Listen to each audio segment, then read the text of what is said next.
네, 예수께서 안식일에서 모든 것이 구부러져 있는 여인을 고치셨죠. 그때 말씀하실 때 너희가 안식일에 소와 나귀를 외양간에서 구유해서 끌어내어 물을 먹이지 아니하시느냐 이렇게 말씀하셨습니다.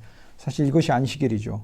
우리는 사실 한 면에서 예수님이 이 말씀하신 그 이야기는 2000년 전에 고대 세계의 이스라엘의 목축의 방식에서의 문제만 말씀하시는 게 아니라 언제나 늘 서 있는 사역에 대한 원칙으로 그리스도의 말씀을 기능하고 있는 것입니다. 우리는 한 면에서 주님의 소고 주님의 나귀입니다.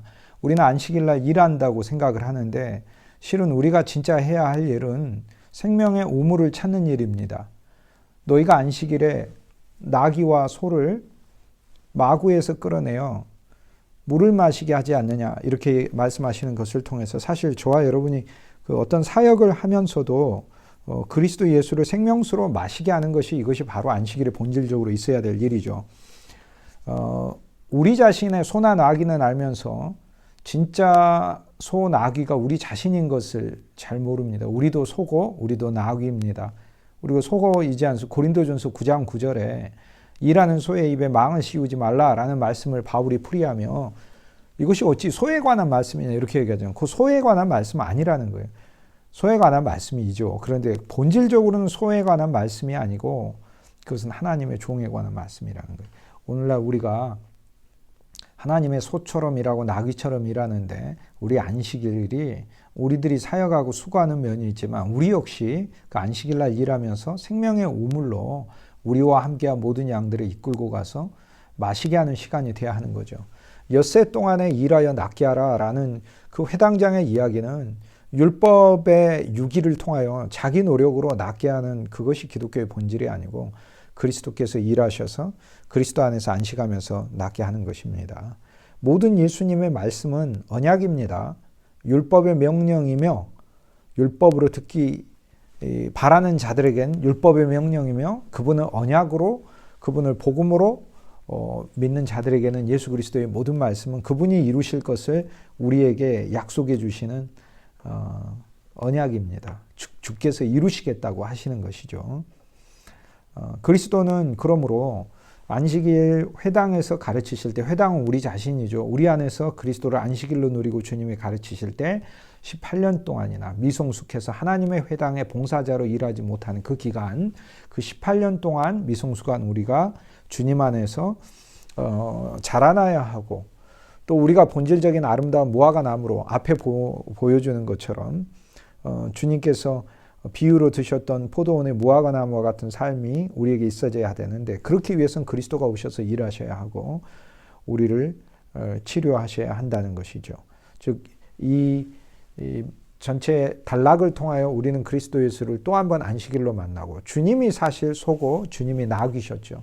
우주적인 화목제의 소이시고 주님이 우리를 위하여 지고 가시는 나귀이죠. 쓰러져 있는 우리가 나귀의 등에 얽혔었는데 주님이 우리 나귀가 되셨어요. 지금도 고난과 어려움에 있는 분들은 그리스도가 나귀가 되셔서 그리스도가 안고 가시고 업고 가시는 것을 믿음 안에서 체험할 필요가 있습니다. 주님은 정말 나귀이신 거예요.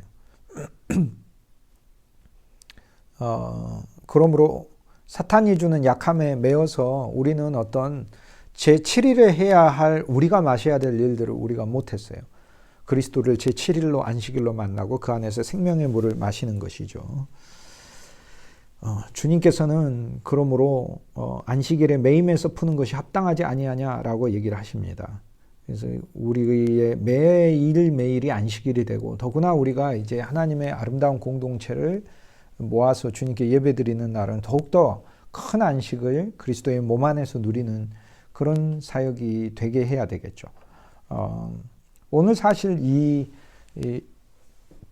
주님께서 안식일에 허리가 구부러진 여인을 고치는 이야기는 이 여인만 고치는 게 아니라 진짜 구부러져 있는 자는 회당장 마음입니다.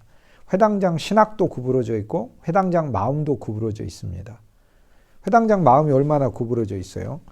그게 바로 우리의 마음이 구부러져 있는 겁니다. 하늘의 비전을 보지 못하는 우리의 영도 구부러져 있고 우리의 영이 구부러진 채 우리가 회당장, 즉 하나님의 사람들의 사역의 모임 속에서 우리가 일을 할 때 우리의 모든 것이 구부러져 있기 때문에 하늘을 향해 펴지 못하고 있으니까 우리의 생각도 구부러져 있죠. 심지어 예수님이 하시는 일에 대하여 회당장이 이게 안식일을 고치는 게 틀린 겁니다 라고 얘기를 하지 않습니까? 그분이 안식일이고 그분이 고치는 것은 하나님의 일이잖아요. 하나님의 일. 하나님께서 안식일에 쉬라고 하신 것은 인간으로 쉬게 하시고 하나님이 일하시겠다고 하시는 건데 그리스도 예수가 어떤 분인지도 모르고 하는 거 아니에요. 그리고 안식의 본질도 모르는 것이고 고침이 안식이라는 거죠. 고침을 통해 진짜 참 안식이 오는 것이니까요. 그래서 오늘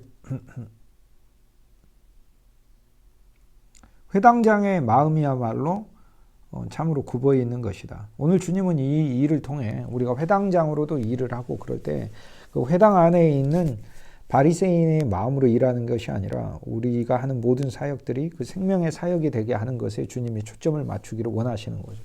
그래서 앞부분에 무화과 비유를 통하여 그리스도가 일하심에 대해 회당장을 보아야 하는 거고 그리고 주님께서 심겨져야 되시는 겨자씨이고 주님께서 이 회당장에 속해 있는 이 집과 그리고 그 회당 안에 있는 모든 가족들을 하나님의 가정에 속한 자들로 먹이시는 풍성한 여인임을 회당장은 볼 필요가 있는 것이죠. 그래서 앞부분과 뒷부분 이 사건 주위에 있는 모든 것이 연결되어 한 메시지를 내고 있습니다.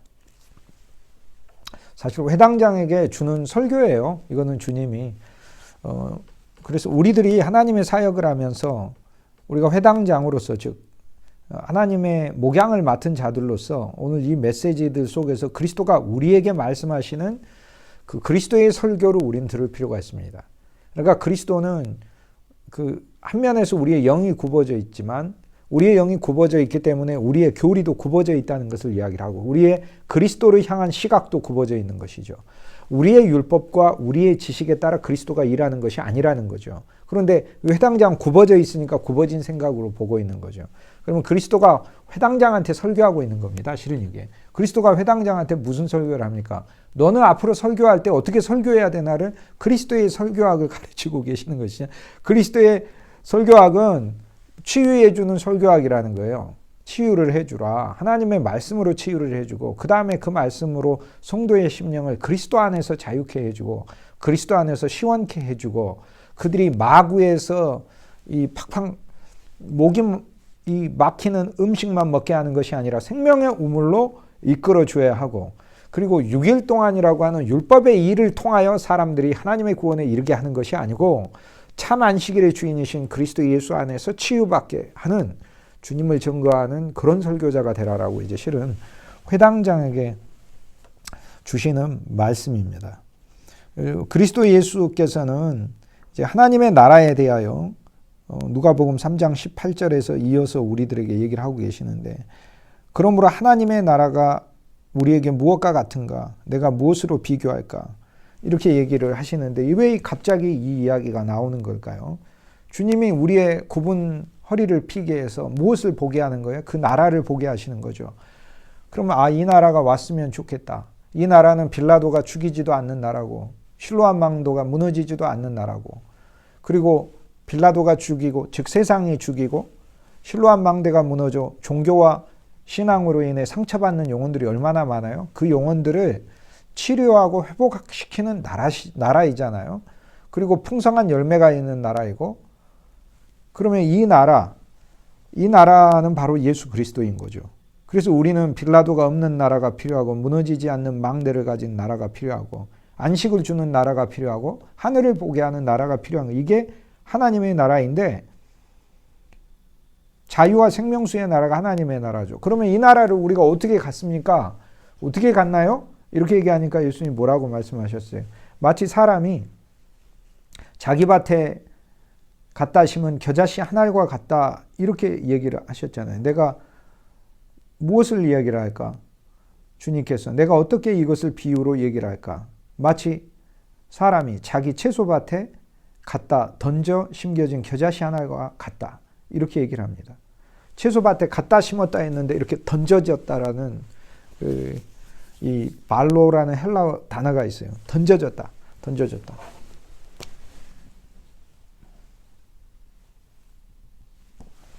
던져졌다. 겨자씨가 강력히 던져졌다는 거예요. 우리 심령으로.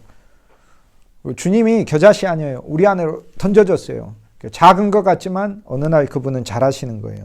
그리고 이 나라는 큰 나무가 되어 공중의 새들이 그 가지에 깃들이려고 우리 안에 오셨다는 거예요. 공중의 많은 새들이 깃들이는 나무로 주님께서는 자라고 계시고, 저와 여러분, 그러니까 한 면에서 이 공중의 새들이 돼서 그분의 나무 안에 우리는 있는 것이고, 그리고 우리 역시 그리스도 안에서 이것이 주님과 연합하여 이제는 우리에게 적용되는 말씀이 되니까 주님이 우리의 사역을 이 겨자씨 한 알이 자라게 하시듯이 우리 안에서 하나님의 왕국이 자라게 하시는 것이죠. 그래서 우리 역시 큰 자란 나무를 통해 많은 수고하고 무거운 새들이 와서 쉬는 나무가 되는 것이죠. 우리와 우리 가족들과 지체와 이웃들이 깃들게 하는 나무가 되는 거죠. 그런데 사실 여기 누가복음 13장 18절에 보면 하나님의 나라를 내가 무엇으로 비유할까 이렇게 말씀하셨거든요. 그러니까 비유이니까 주님이 말씀하신 그 이야기 속에 주님이 말씀하고자 하는 어떤 의미가 또 들어있다는 이야기입니다. 마치 사람이 채소밭에 갖다 심은 겨자씨 하나를 갖다. 주님이 그 이야기를 통해 여기 사람은 실은 안트로포스, 아담을 가리켜요. 아담이 채소밭에 씨를 심어놨어요. 그건 우리 옛 아담은 우리한테 절망과 염려와 불신과 교만의 씨를 심어놨죠. 그러나 옛 아담은 그리스도와 함께 죽었고 끝났고, 그런데 그리스도께서 새 아담이 오셔가지고 새 아담으로 오셔서 우리 안에 새로운 씨를 넣으신 거죠. 그래서 한 면에서는 우리 안에서 정원동산에서 자라게 하시고 우리가 그분의 하나님의 정원에서 자라는 겨자씨 나무가 되게 하고, 또 한 면에서 우리는 그분의 가정 안에서 주님께서 우리에게 먹이시는 풍성한 어머니로서 사역하고 계시는 것을 누가복음 13장 21절에 누룩을 넣어서 부풀게 한 가루, 그 밀가루를 통해 풍성한 양의 빵을 만들고 이것으로 먹이는 사역이 주님의 사역임을 가르쳐주고 있습니다. 이제 주님께서는 맛있는 음식과 잔치를 이야기해주고 있습니다. 하나님의 나라는 어떤 한 씨가 던져지는 건데 그 씨가 그리스도이고 그 씨가 우리 안에 자라는 것이고, 그 안에 자라서 그것을 통해 우리의 인생이 그분의 나무로 사용되며, 그러니까 우리는 한 나무잖아요. 나는 포도나무여 너희는 가지라 이렇게 얘기했으니 우리는 무화과 나무, 그분이 무화과 나무고 우리는 가지고, 그분이 겨자 나무고 우리는 그 안에 있는 겨자 가지들이고 같은 것이죠. 그러니까 우리는 하나니까 결국 그리스도 안에서 우리가 하나님을 위한 모든 이들이 쉬게 만드는 풍성한 그늘을 주고 거기에서 나오는 겨자 씨를 갈아가지고 떡을 만들게 하고 또 다른 사람들에게 약이 되게 하는 그러한 나무로 자라게 하고, 그뿐 아니라 주님이 우리를 풍성한 하나님의 양식, 참 말씀이신 그리스도를 많은 이들에게 주게 하는 그런 사역으로 우리를 인도하신다는 겁니다. 구약에서는 사라가 이스라엘의 어머니 아닙니까? 아브라함의 부인 사라가. 그래서 창세기 18장에 보면은 하나님의 새 천사들을 대접을 하고 사랑의 사역을 하고 있는 모습을 보여주고 있어요. 근데 그것을 통해서 내가 다시 오리라 라는 천사의 그 말씀을 통해 하나님의 임재가 임하게 되는데 그 씨가 태어날 것을 예고해 주고 있습니다. 1년 후에 씨가 태어나는데 그 씨는 바로 그리스도 예수의 조상이 되는 이삭이 되는 것이죠. 그리고 이삭이 그리스도 예수의 조상이고 이삭으로부터 야곱과 계속해서 이어지는 후손들을 통해 그리스도 예수가 결국에는 낳게 하기 위하여 선택된 사람이기 때문에 구약에 있어서 사라는 아름다운 잔치를 보여주었잖아요. 주님은 우리를 위해서 아름다운 잔치를 베푸시는 영적인 어머니로 오시고 또 우리를 영적인 어머니로 성장시키시겠다고 주님께서 우리에게 약속하고 계십니다. 창세기 18장 10절에 보면 내년 이맘때 내가 반드시 내게로 돌아오리니 내게 아들이 있으리라 이렇게 얘기를 해요. 불신하고 믿지 못하는 사라에게 하나님께서는 이 말씀을 주시며 이삭이 태어나게 하셨어요. 오늘 이 새 말은 그리스도의 3이라는 숫자는 성경에서 삼위일체 하나님을 가리키기도 하고 우리 몸은 영혼 육을 가리키기도 한다고 교부들은 이야기를 합니다.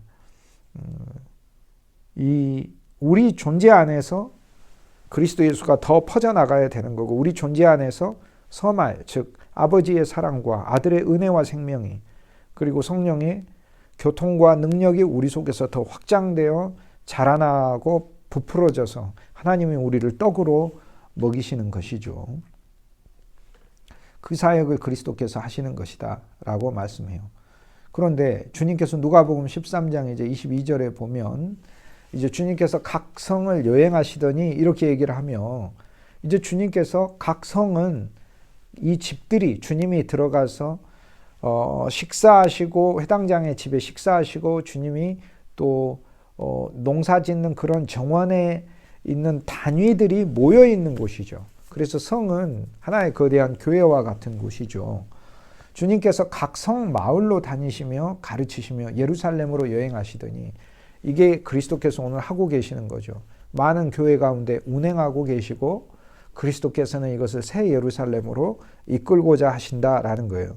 그런데 어떤 사람이 예수께 뭐라고 누가복음 13장 23절에 여쭙습니까? 어떤 사람이 여짜오되 주여 구원을 받는 자가 적으니까, 이렇게 물어봐요. 구원을 받는 사람이 적습니까? 이렇게 물. 아니, 주님이 좀 전에 뭐라고 말씀하셨어요? 겨자씨 나무가 심겨져서 자라서 많은 새가 거기에 깃들고 풍성한 떡을 만들어 많은 사람이 먹는다고 얘기하셨잖아요. 그런데 와서 구원 받는 사람이 적습니까? 이렇게 물어봐요. 안 적어요. 정말 많아요. 그런데 적습니까? 이렇게 물어봐요.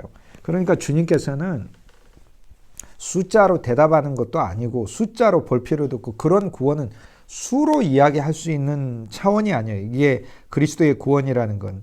그래서 그리스도께서는 수에 많고 적음이 아니에요. 일단 주님은 많고 커진다고 했어요. 겨자씨처럼 엄청 많아지고 누룩처럼 엄청 자라나고 확장된다고 했어요. 그럼에도 제자들은 구원을 받는 사람이 적냐고 물어봐요.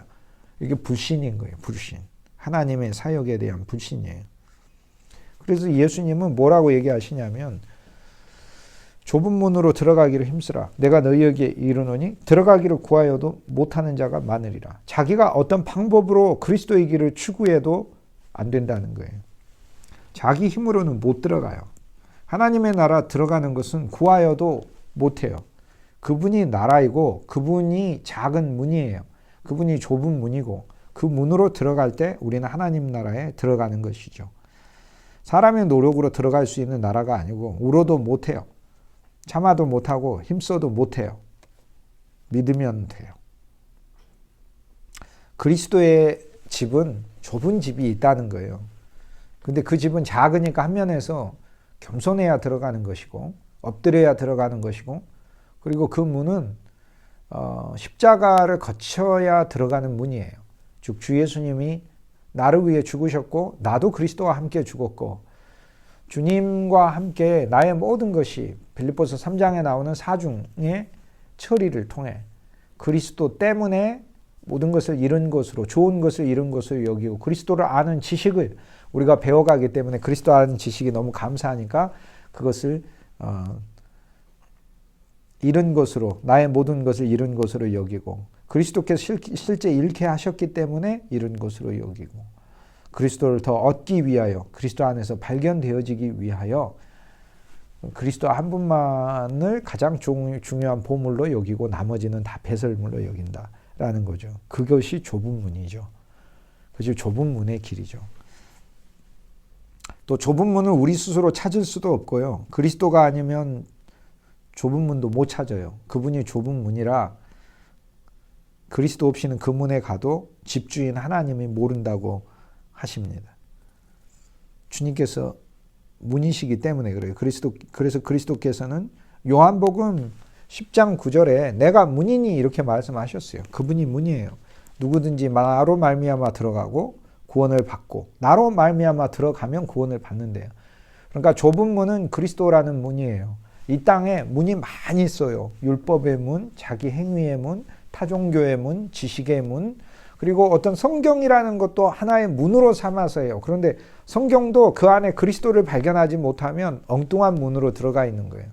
모든 말씀들은 다 그리스도를 말씀하고 있는 거고, 그리스도가 우리에게 일으키실 사역을 말씀하고 있는 거예요. 포도원 비유에서 그리스도의 중보사역이 나오잖아요. 하나님 아버지는 엄중한 그분의 정의의 본성에 따라, 물론 이제 사랑의 본성이 동시에 역사하니까 포도원 지기를 보내서 변호하게 하시는 것도 하나님의 구원의 계획, 경영이라고 하시는 그분의 놀라운 구원의 경영 계획이 있잖아요. 그분의 구원 계획, 경영 계획에는 그분의 율법을 통한 심판만 있는 게 아니라 은혜와 생명을 통한 구원을 같이 놓는 거예요. 율법을 통해 심판하시며 열매가 없으니 심판하겠다. 이것과 동시에 아들을 보내서 그 율법을 처리를 하시고 그 아들을 포도원지기로 세워서 아버지 내가 이 일을 하겠습니다. 내가 이 모든 것을 맡아서 하겠습니다 하면서 이제 중보의 사역을 하시는 거죠. 누가복음 13장에 아브라함이 조카 롯을 북쪽에 있는 네 왕들을 무찌르고 구출해 오잖아요. 구출해 올 때 두 왕을 만납니다. 제일 첫 번째 만나는 왕이 이 멜기세덱을 만나요. 살렘 왕이라고 그러죠. 예루살렘의 전 이름이 여부스고 여부스보다도 훨씬 전 이름이 살렘이었죠. 그래서 살렘 왕 멜기세덱을 만나요. 살렘 왕 멜기세덱을 만날 때 이제 그 장면의 이야기는 많은 것을 이야기를 해주죠. 아브라함이 나 혼자서 외롭게 이 전투에서 이겼나 보다 했는데 하나님은 너는 혼자가 아니고 외롭지도 않고 너를 위해서 기도하는 자가 있으며 너를 중보하는 자가 있고 그리고 믿음의 친구가 있다. 그 시대에 그거를 가르쳐줘. 그리고 얼마나 반갑습니까? 그래서 멜기세덱이 만나 대제사장이었고 진리에 깊었기 때문에 아브라함에게 하나님에 대해서도 더 가르쳐 주는데 멜기세덱이 아브라함에게 전능하신 하나님, 천지의 주제이신 하나님, 지극히 높으신 하나님, 이 하나님을 가르쳐 줘요. 천지의 주제이신 하나님, 지극히 높으신 하나님. 이게 멜기세덱이 아브라함에 가르쳐 주면서 하나님에 대하여 더 많이 알게 하는 거예요. 그런데 바로 거기에 이어서 창세기 14장 17절부터 이어서 보면 멜기세덱이 아브라함을 축복하죠. 근데 아브라함만 축복하지 않아요. 하나님을 축복하고 아브라함을 축복해요. 아브라함을 먼저 축복하고 이어서 하나님을 축복해요. 아브라함을 축복해요. 아브라함을 축복하소서 하나님이에요. 아브라함을 축복하소서. 그렇게 축복을 하고 떡과 포도주를 주면서 축복하고 그 다음에 하나님을 향해서 축복해요. 하나님이여 축복이 있을지로다. 거기 보면 하나님을 찬송할지로다 이렇게 되어 있는데 구약 히브리어 원문은 아브라함 보고 하나님을 찬송하라 그 얘기를 하는 게 아니에요. 멜기세덱이 하나님이여 축복이 있을지어다 라고 하나님께 축복을 해요. 왜냐하면 하나님이여 아브라함의 손에다가 원수를 붙이셨으니 하나님이여 축복이 있을지로다 이렇게 얘기해요.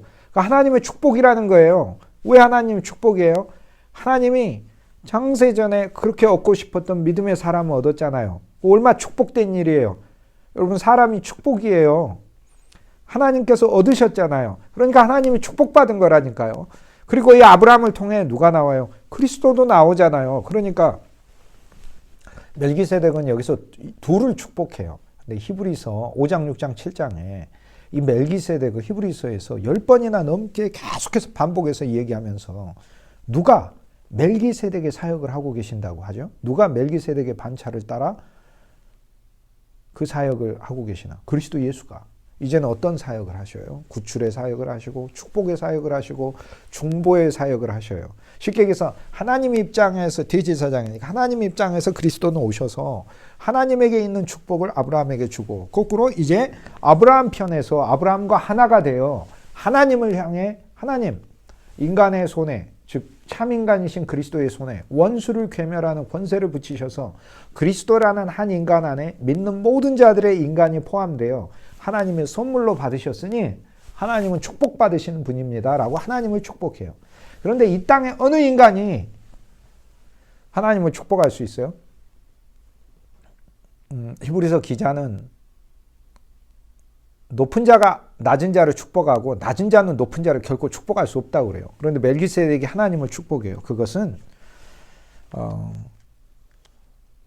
적어도 하나님이 대제사장 사역을 주시면서 하나님께 대하여 축복할 수 있는 위치로 하나님께서 올려주신 거죠. 그런데 바로 이 놀랍고 신비로운 멜기세덱 사역이 그리스도 예수의 사역이에요. 그래서 창세기에 나오는 어떤 사역들마다 주님이 하시는 사역이다. 지금 그 얘기입니다. 그리스도가 문이에요. 넓은 문은 세상의 문이고 권력의 문이고 상업의 문이고 또 지식의 문이고 많은 문들이 있어요. 근데 그리스도라는 문을 통해 늘 하나님의 나라에 들어가는 거예요. 성경의 메시지가 그리스도라는 문을 통해 그분 안으로 들어가는 거예요. 그래서 그걸 통해 그리스도라는 겨자씨가 우리 안에 침투해서 심겨지는 거예요. 침투해서 그분이 우리를 강력히 뚫고 와서 심겨줘요. 저는 여러분들은 뭐 다르실 수 있겠지만 적어도 저는 제 마음이 완악하고 그러기 때문에 나는 보통 주님이 나를 파지 않고서는 그리스도가 심겨질 수 없는 사람이라는 걸 저는 알고 있어요. 주님은 진짜 저를 엄청 파셔야 되고요. 겨자씨처럼 강력한 생명력을 가지고 우리 안에서 갑자기 자라나는 것이 아니면은 우리가 도저히 하나님의 어떤 놀라운 그런 사역을 할 수 없다는 사실을 저는 깨닫습니다. 그러면 또 다음 강좌에서 여러분 뵙도록 하겠습니다. 네.